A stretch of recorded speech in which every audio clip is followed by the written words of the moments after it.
Hey, this is Better Than Money. I am Lacey G. And I am Jonathan Cohn. And I have been saying your name wrong. I always say Con. Cohn. Mm-hmm. It doesn't matter. I have to whitey it up. I'm saying it wrong. You know how you say it right? How? Cohn. Coon. Cohn. I did not just say that. I did not echo you at all. You can say it. It's like you always go to the Mexican and you're like, con queso. Uh-huh. It's that Cohn. Con. That's right. Did I just do it? You said it right. Yeah. Oh my gosh. Right. Okay. So funny. My sister-in-law's last name, and a very common last name, is Pacheco. This is my sister-in-law's last name, my neighbor's last name, and a coworker's last name. I just now got the last name right because I've been calling her Pacheco. And she's like, I'm not a boxer. And I have one in my family. You met my sister-in-law. So, I mean, I ought to know how to say the name, but once I screw it up. But I've been so proud of myself. I've been, overusing the word lately. I'm like, yeah, Pacheco. Okay, that sounded good. Yeah. Yeah, you got it down. Well, so today is January 4th, and it's a day after Bitcoin's birthday. Yay! How did you celebrate? I watched one of the coins that I invested go up 150%. Oh, that's really cool. That's a good birthday. I was thinking more like birthday cake and stuff. No birthday cake for me. I had to, you left right when we were feeding Stella. Billionaires don't need birthday cake. No, we just need to feed our babies. So how is Bitcoin doing today? Bitcoin is doing good. Today, let's do our rundown. Bitcoin is sitting at 15,560. It has gained 3.33% over the last 24 hours. Our market cap is sitting at $750 billion. And we have seen a couple of coins really go crazy. Tron, TRX, did 150%. It's looking like 101% from this time yesterday. It's come down a little bit, but it did really, really well yesterday. Let's see other outstanding coins out there. Let's see. So this is amazing to look at because I can see you're pulling up all the cryptocurrency, and crypto's kind of a hoe, if I can say that. There's so many of them. So how many are you personally invested in? Okay. Are you spreading your love out everywhere? I'm spreading the love. There's a great article today that came out. I've got to check my phone and see which news agency it came from, but it said that Bitcoin bubble is going to burst. Bitcoin bubble is going to burst. Let's promote viable digital currencies instead. And I happen to think that is right and wrong. Mm-hmm. So I think it's wrong because Bitcoin is yet not a bubble. I mean, it is behaving like a bubble, but it has behaved like a bubble a lot, many times already. And every time it's come back stronger. So is that technically a bubble, or is that just a growing, budding market? Say it's just a budding market. But let's promote viable digital currencies. I'm 100% in agreement with, because I think that, and that's from newsrepublic.net, by the way. That is something that I think Bitcoin fails at, is being a currency. I think it is a good store of value, a good asset, and a great experiment into what a cryptocurrency and a blockchain is and can be. Mm-hmm. It's a completely horrible failure as a currency. You can't buy a cup of coffee with Bitcoin because it takes 15 minutes to 10 hours to transact and pay your person for that cup of coffee. So who in their right mind is going to wait more than 5 minutes for a cup of coffee? So then why invest if that's the case? Because Bitcoin is a store of wealth, and right now it is the measuring stick. So it's the dollar of currencies if we are going to compare it to a currency. And Litecoin would be like the euro, and Ripple would be, well, Ripple's its own monster, but if we were calling it names, it would be like the yen. Mm-hmm. And so not comparing it directly to those currencies, because these aren't technically currencies, but they behave like that in relationship to one another. So when you are exchanging yen to dollars, you're usually valuing that transaction in dollars. Mm-hmm. So the same way that the petrodollar is what we measure barrels of oil cost so much in NYMEX and so much in Brent crude in dollars. That is what is going on at the level of cryptocurrency. Bitcoin is that staple coin that everybody else measures themselves from. So when you're looking at for example, we're looking at this list of cryptocurrencies. It's called CoinMarketCap. It captures the market capitalizations for all cryptocurrencies. It measures itself in dollar price. Mm-hmm. But then if you actually click into one of the cryptocurrencies, you will see a chart that has 3 lines. One is the price in dollars, one is the price in Bitcoin, and one is the market capitalization. And so when you look at the relationship of the 3, then it becomes pretty clear that the value of the coins, because they're tied to Bitcoin, are affected by the price of Bitcoin. But that doesn't mean that it's a straight relationship. There can be a situation where you have a coin that acts opposite to Bitcoin. But even though it's acting opposite to Bitcoin, because the price of Bitcoin is what it's tagged at, if Bitcoin goes up, it will go up. So does that make sense? No. I have a completely lost look in your face right now, which is awesome. So let me give you an example of this. Okay. So we will go to the number one coin being Bitcoin and saying, okay, the price of Bitcoin is $15,560 right now. Mm-hmm. And let's look at Bitcoin Cash, which is a fork of Bitcoin. We talked about forks last time. So somebody copied Bitcoin, and there's conspiracies, rumors, there's all kinds of news about Bitcoin Cash. But at the end of the day, Bitcoin Cash behaves like the opposite of Bitcoin. When Bitcoin goes up, Bitcoin Cash goes down. Okay, I get you. However, if you look at the market cap of Bitcoin Cash, it still moves with Bitcoin. Mm-hmm. And so the price in dollars there, you see that is not tied to the price in dollars is in green. The price in Bitcoin is in yellow. You see that we have a divergence there. The lines are getting further apart. And then they slam back together. Well, they slam back together because the price of Bitcoin went up, which made Bitcoin Cash react with Bitcoin. And then the split, or the difference between the two, the spread, was narrowed down. Okay. But typically we're seeing, you see how many times there's a gap there, there's a gap there, there's a gap there, there's a gap there. We're seeing that Bitcoin Cash likes to be, or likes to behave in an inverse way to Bitcoin. And that's good for traders. I mean, there's places where that's valuable and you can capture a lot of gains there. That also shows us that not every coin is tied to Bitcoin 1-to-1. And so to your point of why should we invest? Mm-hmm. We should invest in Bitcoin because it's going to be eventually a store of value. It's very good at storing value. Mm-hmm. It's very secure.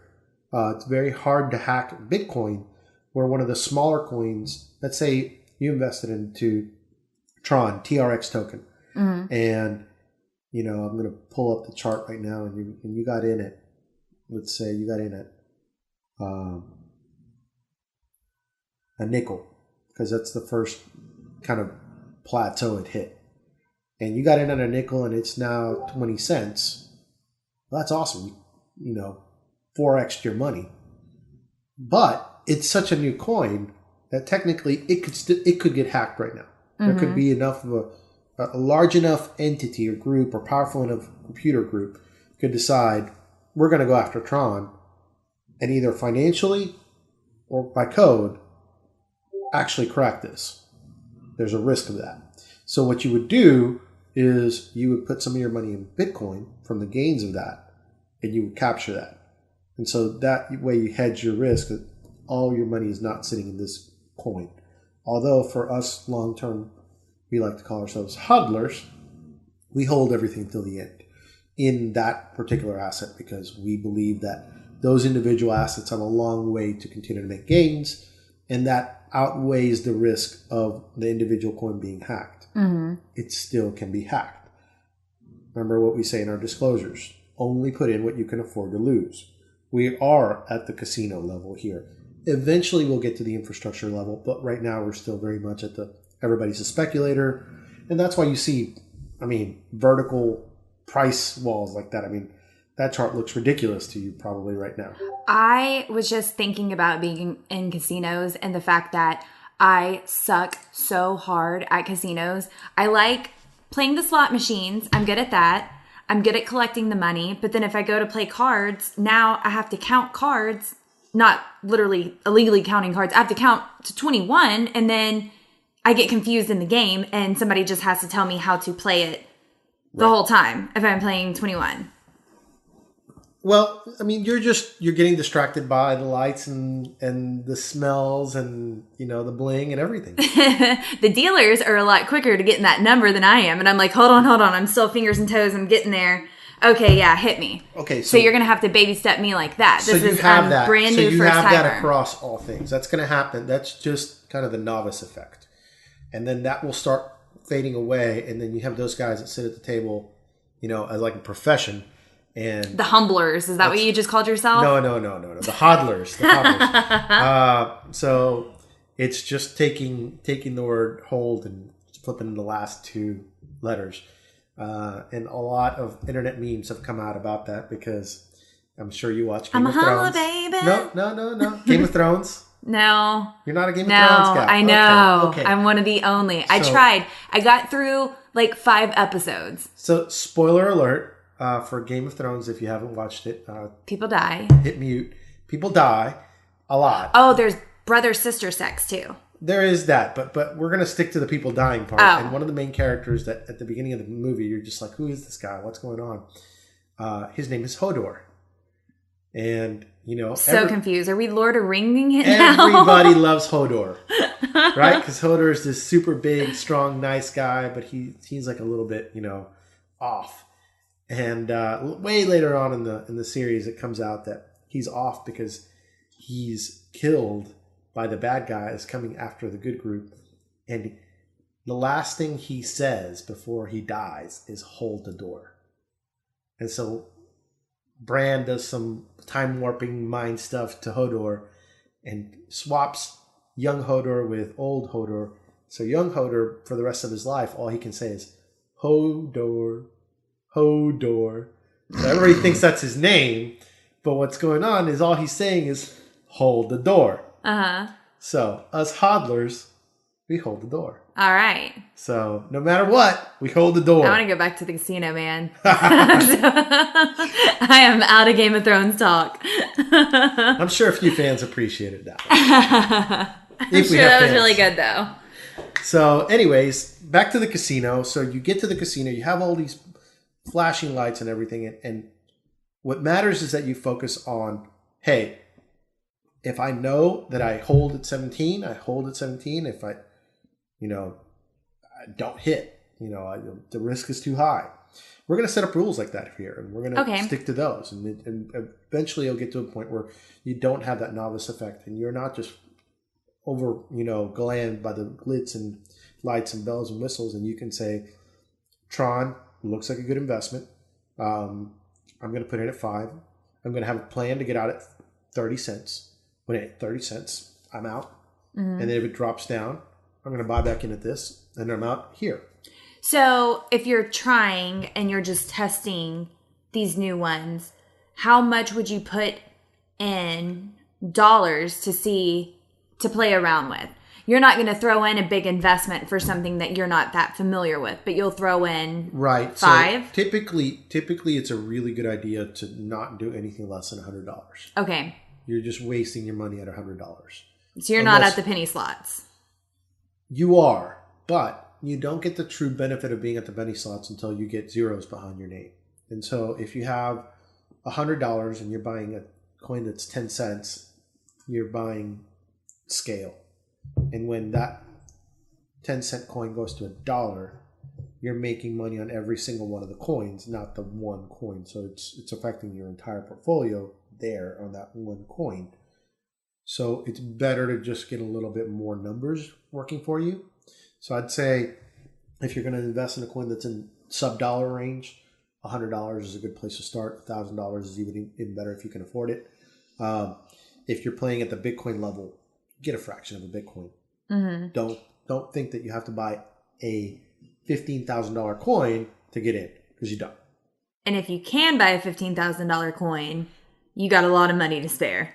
You're in the big boy league. And you should probably think about that as a piece of art, like a Picasso or something like that, that's valueless in time or whatever, and you're going to put it away in a safe place, and you're going to forget about that it's in a safe place. Mm-hmm.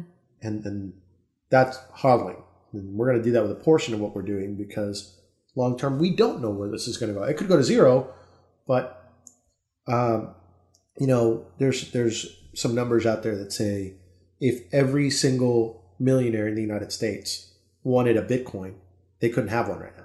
Mm. There aren't that many Bitcoins in the float or in the available market to purchase Bitcoins for them to go out and get 5 million. There just isn't. And I'm roundabout numbers. I'm just trying to use something that's easy for people to understand. But it is around 5 million. And so out of a $17 million pool of coins, if 5 million is all that we can trade right now, and tomorrow 5 million young, newly minted millionaires in the United States, because of Instagram and Facebook and YouTube and whatever, decide they need their Bitcoin, the price of Bitcoin goes to the moon. Mm-hmm. Because Austrian economics is supply and demand, and if you have unlimited demand and a cap supply, and you have more buyers than you have sellers, the price goes up. So long term, do we know where the price of Bitcoin is going to go?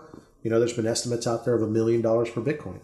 When the white paper was written, $1 million, what the inventor of Bitcoin designed the number of coins available to be, as far as how many significant digits there are after the zero. Mm-hmm. He said, I need to make this thing work even if Bitcoin hits 1 million per coin. Mm-hmm. So that's why we have as many zeros, significant digits, as we do in Bitcoin. There are other coins that solve that by making trillions of coins. So, for example, TRX here that we're looking at, so that would be 100 billion coins there that it has as a total market supply. The total market supply for Ripple, pulling that up right now. So the current circulating supply is, let's see, that would be 38 billion coins. And that's total or ever? That's going to be as much as there will be? So it changes on a coin by coin basis. Okay. And so the total supply of Ripple is 99 billion Ripple that will ever be minted. Okay. So that's the max supply. Actually, the max supply is 100 billion, but the total supply, because some of them are burned or they're held by the founders or whatever, are reserved. And so you wouldn't have that in the supply of coins available right now. So each coin has a different number there. So it's important to look at maximum supply, total supply, circulating supply, and market cap. It's not just one number that you need to look at. The price per coin, by the way, Ripple, when I first got into Ripple, was 20 cents and then $1. And then people said, how can it go up any higher? There's no way it can go up any higher. If it goes to, $10, it's going to be worth more than all these other coins, and that's impossible. But hey, what is the fundamental value behind Ripple? Well, Ripple was the first cryptocurrency to have a business case. So it has customers. It makes cash flow. There's a company behind it. Ripple is a company. XRP is their token. Mm-hmm. They are a centralized cryptocurrency. That means all of their servers are in their control. Bitcoin is decentralized. So a lot of libertarians were all up in arms about how Ripple is the devil. And, it's just the man using this technology. What's wrong with that? I mean, there's nothing wrong with a bank or a system using a better tool to do the job. And so we're going to see Ripple go to $10 because banks are using it. And if banks are using it, people want to buy Ripple. And if people believe that this thing is not going away, then it won't. Mm-hmm. It will stay around. And how many times have we seen banks lose money? Well, the last time the government bailed them out. So what's the likelihood that this thing won't get bailed out because of the relationship with the banks. Very little. I think that this is probably one of the safest bets in crypto is Ripple right now because of who their customers are. Because they're now powers that be, the man has a stake in it. And the man doesn't let stuff die. It just says too big to fail. Yeah. That's not the rest of crypto. And I think that what we'll see is Bitcoin, Ethereum, and Litecoin right now. When you go into Coinbase, those are the ways that you buy into the market. I think for banks, Ripple will be that tool. So we will see Ripple continue to grow because it will be the tool of choice or the cryptocurrency of choice for banks. So does that mean that Ripple is going to be worth more because there's going to be more people that trust it, invest into it? Would that be a safe bet to invest in now before it gets big? I would not say no to that. I mean, I would say that right now we've seen their market cap go up a lot. I mean, a lot. It's sitting at roughly almost half of Bitcoin's. And for the longest time, it wasn't even close. It was sitting probably in the 40, 50 billion. So it technically tripled in the last couple of weeks as far as market cap. I think that's how people are measuring the value of these coins right now. I think that's kind of foolish because it doesn't really explain what they're doing. So a good example of that is people really not understanding why Bitcoin Cash should be more valuable than Ethereum. And they've been fighting for the number 2 spot now for a while. Ripple just beat them recently. But when you ask people why Bitcoin Cash versus Ethereum, I would tell you Ethereum has smart contracts. I don't think Bitcoin Cash does. Could be wrong. I have to look into that. What's a smart contract? That's generation 2 cryptocurrency.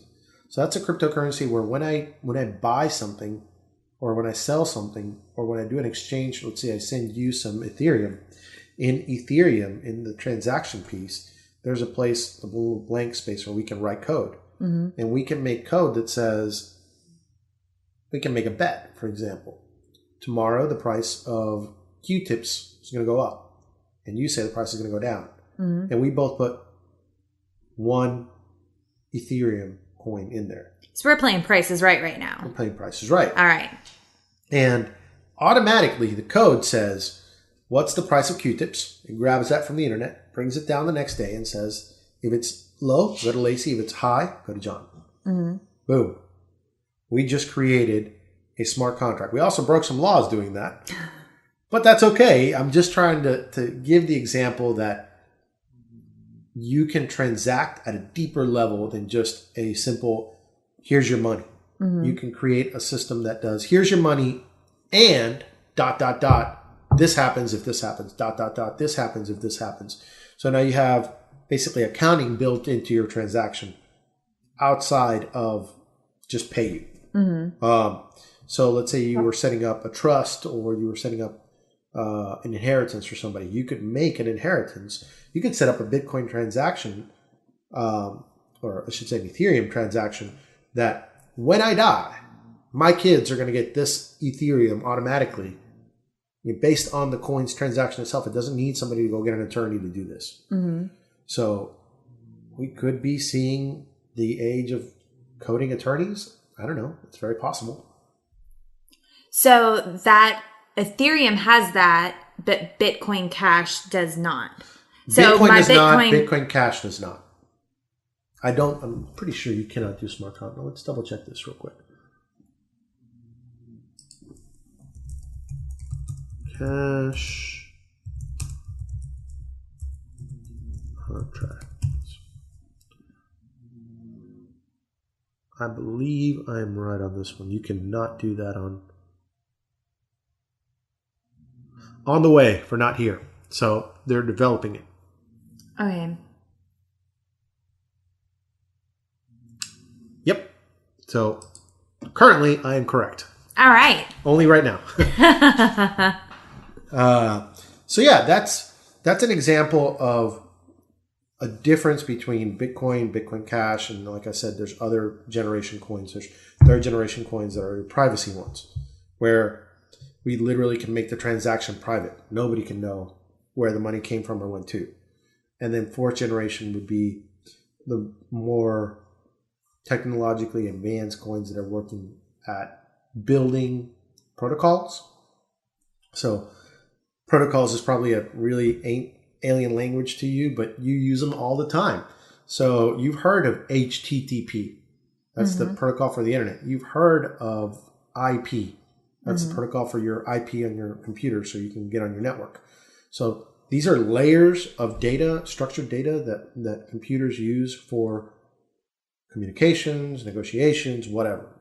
Different protocols for different things. You probably know torrent. You've heard of torrent, right? Like you download a movie. That's a protocol. The protocol is called Tor, T-O-R. Cardano, ARC, some of these other coins, they are attempting to set up protocol levels for cryptocurrencies so that just like when the internet first came out, you had to have AOL and CompuServe and all this stuff, and eventually... And dial-up. Dial-up. And you eventually were like, what's this browser? And it was literally just a one-way communication with the world. Like you could post something on a website, and now people can come to your website, and that's it. That was where we ended. Now the party's changed to YouTube and Instagram and Facebook, and now it's a two-way communication. And that's not only two-way, it's one way to the rest of the world, and the rest of the world back to me. So, I mean, that's like way more than two-way. We are going to see a development like that of cryptocurrencies. We're going to see, right now we're at the simple protocol level, and a few apps, CryptoKitties, have been designed out there, and CryptoKitties we'll get into another episode, but it's an application on top of the Ethereum blockchain. We'll eventually see applications that look a lot more like Facebook and Twitter and YouTube that will allow for the users to get compensated from the coins of that network. So there is actually a couple that are already Steam it. We'll probably be putting out some of our material on Steam, but it's a social network that allows you to post material, and then when people look at your material, you get coins back for that. Okay. Yeah, so it's like a social network that you actually get paid for for you contributing and people looking at your contributions. Basic attention. So what would be the clickbait on that? You see clickbait on the internet all the time. What would be clickbait? You would still have to have your hot article topic, and then people would just go to it. So like you just go to Steam just like you would go to any other website. Steam it. STEEMIT. And so there you can you can see what's trending, and so people can put in there the state of cryptos today, and that's trending. And he's made $980 on this article. Okay. There's been 600 views of it. This guy's made $1,000 in that article because there's been 2,620 views on it. And so the more people interact with your articles and stuff, the more money you make. All right. Yeah. So that's, I mean, look at this. A geeky guy's movie guide to the shape of water. And this dude's made $680 basically talking about a movie. I'm in the wrong industry. Yeah. So I need to come over to your side. So a lot of ways to make money in crypto. Just taking payments in Bitcoin is a good way to make money in crypto. You can take your payments, sit on your payment for a little while, wait for the price to go up, and then liquidate and keep a little bit. But beginners, dummy 101, cryptocurrency, what do I do? Probably the easiest thing to do is find someone like me that has crypto and say, here's $10, send me some crypto. I don't deal in cash. Instead, I went to Coinbase. Is where I went and made my investment. Fantastic. So exchanges are a good place. Coinbase is one of them. Gemini, which is run by the Winklevoss twins, is the other one in the United States. Different countries have different ones, and so you want to go to the one in your country that accepts your currency. Set up an account. You're going to have to give them your banking information. You're going to have to give them your social security number. You're going to have to give them a bunch of ID. It's going to feel uncomfortable. You're going to say, why am I giving this entity this stuff? It's okay. Do it. They're essentially a bank. They are held to the same standards as banks. The only thing I would tell you, though, don't keep your money in there. Their wallet is not your wallet. It's their wallet they're giving you access to. So once you have your money in Coinbase, you want to take it out into your own wallet. Okay. So that's super basic crypto 101. Go to an ATM, get your Bitcoins out of the ATM. You're going to pay an absurd price, but that's okay. You're going to go through the exercise of actually being able to use cryptocurrencies in the real live world, and that's worth something. And there are some ATMs that actually accept Bitcoin, give you Bitcoin. Yeah. So if we go to Bitcoin ATM map, you can just do a search on that, and there's CoinDesk has a map of it. Coin ATM Data, I think, is another one that has a map of it. But you can find several resources out there where you can see where all the ATMs are. So for us, in our area, we just zoom in. And let's see how many we can find near us. No, we're not there. Too far so north. There we go. So there's one on the west side of town for us right there. So shout out to 5651 Meadowbrook Drive, Fort Worth, Texas. You, Zoom Food Mart, have a Bitcoin ATM. Woohoo! And again, you look at the price. If the price crashes, if Bitcoin goes down to 12,000, go out that day and go get money at the ATM. Go get the Bitcoins at the ATM. Why? Because it's going to take you longer to set up the Coinbase account and do all that verification stuff and whatever than it is just to go to an ATM and get your money out. But you have to wait for the time for the prices right to do that. But otherwise, you're going to pay the same. You'll end up paying probably the price of Bitcoin today. Even though it's at 12,000, you'll probably pay a $300 or even some ridiculous premium, $3,000 premium sometimes. But it's worth it because you know that short term, you're going to see that price come back up because it went down short term. It's going to go back up short term. And in the long run, what we're trying to do is get you in your money in the system. So then you can go out to the other coins that are going to do, huge jumps because they're early in their careers and you're able to invest in quote unquote Bitcoin at the beginning. And so we'll grow our funds that way. And then as we take profits, we put them away, some in cash, some in Bitcoin. Some people are taking them out in gold and silver. All of those are good options. I mean, again, diversify, have a plan, and know where you're going to put your money because it matters. Now, you've been involved in Bitcoin for a long time. You've been telling me about this for forever. But I'm not trying to bring the room down. What happened to your Bitcoin? Because you could be balling right now. I could be balling, and I actually was technically not a Bitcoin millionaire. I was technically an Ethereum millionaire. I was sitting on over 1,000 Ether that I had bought. And at the time, I really wasn't thinking much of crypto. Crypto was way down. I went on I had my Bitcoins and my Ethereum on my wallet and my computer. It's a software wallet. And I had a backup of my hard drive that I had not checked. So I'd just done a backup, went on this trip, and my bag was stolen from my investor's car. And that person probably just thought, oh, look at this nice computer, wiped it. Yeah. And that was the end of that. I just wiped it and probably used it, sold it, put it in a pawn shop, something. That was the end of that. Well, fast forward to today, and Ethereum is $964 per coin. So I would have been just under $1 million on those coins if I had access to that computer. I don't. I went back to my backup. My backup was corrupted. I went back up to see if I had actually put my keys, my seed keys, somewhere safe. I couldn't find them. Too much time had passed. I don't know what I did with it. I potentially didn't even take out my keys the way I should have, because I probably did that for Bitcoin, but not Ethereum, Because again, all this stuff back then was relatively new, and I wasn't thinking much of it. The market had corrected really badly, and I'd lost a ton of money, and I just was thinking more at the time of, oh my God, I just lost my laptop with all my work on it. Mm-hmm. And by the way, that bag also had all my clothes, so now I'm sitting at my investor's house borrowing clothes from him.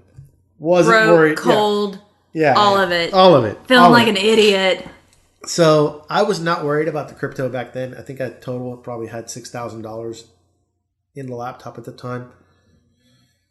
Fast forward today, I'm doing things differently. I'm not making that mistake again, and I hopefully will let the listeners know of how to not make that mistake. But a lot of people did that. A lot of people lost hard drives. A lot of people lost paper. Mm-hmm. And even more people just forgot their password. Yeah. God, that sucks. Yep. We could be living the dream right now, Jonathan. I would argue that I am living the dream. I have a beautiful daughter, and I have a beautiful wife, and a good house, and a good dog that decided to walk into the podcast. So all is good and fine in my world.